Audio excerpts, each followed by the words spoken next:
अलंकापुरी पुण्यभूमी पवित्र तिथे नांदतो ज्ञान राजा सुपात्र तया आठविता मा पुण्यराशी नमस्कार माझा श्री ज्ञानेश्वरासी कुंडली कवर्दे श्री हरिविठ्ठल श्री तुकाराम महाराज की जय गजानन महाराज की जय। शेतकरी मित्रांनो, मी बोलत आहे आपला शेतकरी मित्र महेश मारवटकर पाटील। आज आहे आषाढी एकादशी, त्यानिमित्त माझ्या संत मंडळी मजूर माझ्या शेतात निंदन करण्याकरता आलेले आहे आणि माझे माणसं पण पुंजाने सावडत आहे।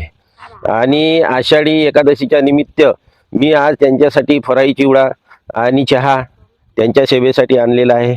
आता त्यांना मी देत आहो, पहिले चिवडा देत आहो, फराई चिवडा, त्यानंतर चहा देत आहो, त्यांनी ग्रहण करावा ही विनंती। आले का नामदेव भाऊ? नमस्कार नमस्कार नमस्कार नामदेव भाऊ, आज तुमच्यासाठी मी चहा आणि फराई चिवडा आणलेला आहे। उपवास आहे ना, आज पंढरपूरची एकादशी आहे ना, आज आषाढी जायचं होतं पंढरपूरले। नामदेव भाऊ, तुम्हाला पंढरपूरले जायचं आहे ना? तुम्ही पंढरपूरनच आले आहे माझ्या इथं शेतात काम करायला, तिथं पांडुरंगानं पाठवलं आहे तुम्हाला। पुढच्या वर्षी तुमची तिकीट करून देतो। पंढरपूरले जायचं आहे ना तुम्हाला? जाण का एकटे? बरं बरं, नामदेव भाऊ म्हणते मी एकटाच पंढरपूरले जातो म्हणते, मी तुमची तिकीट करून देतो। आता तुम्ही नामदेव महाराजाच्या रूपात आले आहे माझ्या इकडे, पांडुरंगाने पाठवलं आहे माझी शेती समोर आणण्यासाठी, चांगले व्यवस्थित काम करण्यासाठी।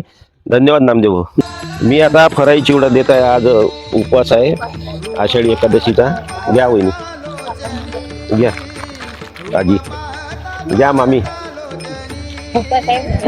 दे माझ्याकडे, दे एकेकडे, मी तुम्हाला दिला, घ्या वहिनी, यायला या दोघी मिळून। मला माहित नव्हतं येणार आहे म्हणून, याच्यासाठी पुढे आणलं लागतं।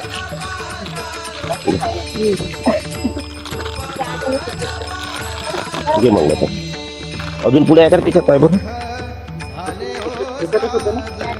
करा फराळ करा, घ्या नामदेव भाऊ फराळ करा, हा मग चहा देतो नंतर तुम्हाला। कोणते चॉकलेट पाहिजे तुम्हाला दोघीले? कॅडबरी? बरं बरं, कॅडबरी चॉकलेट। पंढरी हरी विठ्ठल नामदेव तुकाराम महाराज की जय, गजानन महाराज की जय। कोणाचा झाला चिवडा? खाल्ला त्या झाला का? खाल्ला का? घे,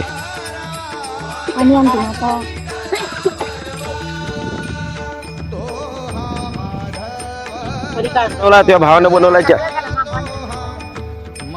नामदेव भाऊ आता सर्वांना पाणी पिण्यासाठी पाणी घेऊन येत आहे नामदेव भाऊ? मदत करायला लागते। कोल्हे मामी घ्यायच्या मामी,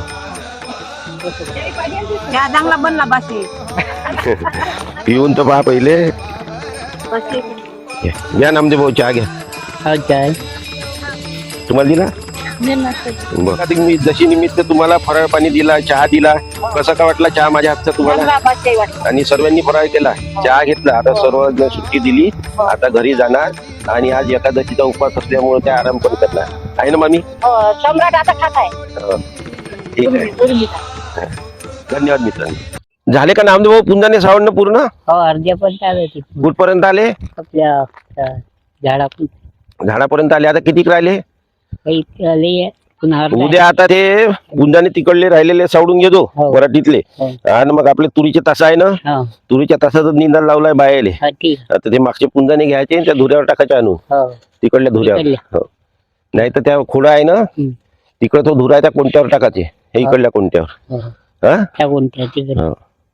उद्याचं काम सांगून दिलं मी तुला, बायाच्या टाइमलेच याचं, बाया मागचेच पुंजाने सावडायचे। नामदेव भाऊ, नामदेव भाऊले आम्हाला देवासारखेच भेटले, पुंजाण्याला माणूस पाहून राहिलो होतो तर देवासारखेच भेटले, पुंजाने सावडायला आले बायासोबत। 8 ते 3 वाजेपर्यंत पुंजाने सावडतात। आणि नामदेव भाऊ तुम्ही देवासारखे माझ्या शेतात आले ना, आणि सध्या पंढरपूरची वारी चालू आहे, तर त्यांची इच्छा अशी आहे नामदेव भाऊची, तर मला पंढरपूरला जायचं होतं, तर आम्ही पुढल्या वर्षी त्यांची पंढरपूरची तिकीट करून देणार आहोत आणि त्यांना वरती काही खर्चाला सुद्धा पैसे देणार आहोत। आहे नामदेव भाऊ? नामदेव भाऊ तुमचा परिचय द्या समोर। नामदेव जितूजी ठाकरे। कुठे राहता तुम्ही? सेवाग्राम। सेवाग्रामला राहतात। सेवाग्राम म्हणजे बापूजीचा जिल्हा आहे, बापूकुटी आहे, तिथून इथे आले आहे आणि बापूकुटी जवळच राहतात। वय किती आहे तुमचं? वय 35 ते 40 वर्षांचं वय आहे। आणि हे आमचे नामदेव भाऊ आहे, पांडुरंगाच्या रूपात आले माझ्या शेतात आणि पुंजाने सावडण्यात पांडुरंगानेच पाठवलं असं मी त्यांना समजून राहिलो. धन्यवाद मित्रांनो. माझी माहिती आवडली असेल तर मला सबस्क्राईब आणि लाईक जरूर करावे ही विनंती. धन्यवाद मित्र.